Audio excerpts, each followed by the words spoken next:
ಇವತ್ತು ಸಂಜೆ ಕೆಲಸ ಎಲ್ಲ ಮುಗಿಸಿ ಎಲ್ಲ ಆಗೋಷ್ಟೊತ್ತಿಗೆ ಜೋರು ಮಳೆ ಸ್ಟಾರ್ಟ್ ಆಯಿತು. ಒಂದು ಕಪ್ ಕಾಫಿ ಕುಡಿಯೋಣ ಅಂತ ಅಂದ್ಬಿಟ್ಟು ಆಚೆ ಬಂದೆ, ಕುತ್ಕೊಂಡು ವ್ಯೂ ನೋಡೋಣ ಮಳೆ ಬೀಳ್ತಾ ಇರೋದು ಅಂದ್ಬಿಟ್ಟು. ಆಮೇಲೆ ಬಟಾಣಿ ರೈಸ್ ಮಾಡೋಣ, ಒನ್ ಟೈಮ್ಗೆ ಏನು ಸಾಂಬಾರು ಮಾಡೋದು ಅಂತ ಅಂದ್ಬಿಟ್ಟು. ತುಂಬ ಸುಲಭ, ತುಂಬ ಟೇಸ್ಟಿಯಾಗಿ ಚೆನ್ನಾಗಿರುತ್ತೆ.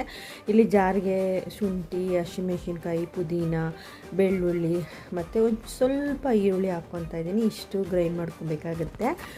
ಆಮೇಲೆ ನೆಕ್ಸ್ಟ್ ಬಂದುಬಿಟ್ಟು ಕುಕ್ಕರ್ಗೆ ಎಣ್ಣೆ, ತುಪ್ಪ, ಪಲಾವ್ ಎಲೆ, ಗೋಡಂಬಿ ಮತ್ತು ಇಷ್ಟು ಹಾಕ್ಬಿಟ್ಟು ಎಣ್ಣೆಲಿ ಫ್ರೈ ಮಾಡ್ಕೊಂಡಾದ್ಮೇಲೆ ಖಾರ ರುಬ್ಬಿಟ್ಕೊಂಡಿರ್ತೀವಲ್ಲ, ಸೊ ಆ ಖಾರನೂ ಸಹ ಹಾಕ್ಕೊಂಡು ಒಂದು 3 to 4 ಮಿನಿಟ್ಸು ಚೆನ್ನಾಗಿ ಫ್ರೈ ಮಾಡಬೇಕು, ಹಸಿ ವಾಸನೆ ಹೋಗೋವರೆಗೂ. ನೆಕ್ಸ್ಟ್ ಇದಕ್ಕೆ ಹಸಿ ಬಟಾಣಿ ಇತ್ತು ಮನೇಲಿ, ಸೊ ಬಟಾಣಿ ಹಾಕಿದ್ದೀನಿ.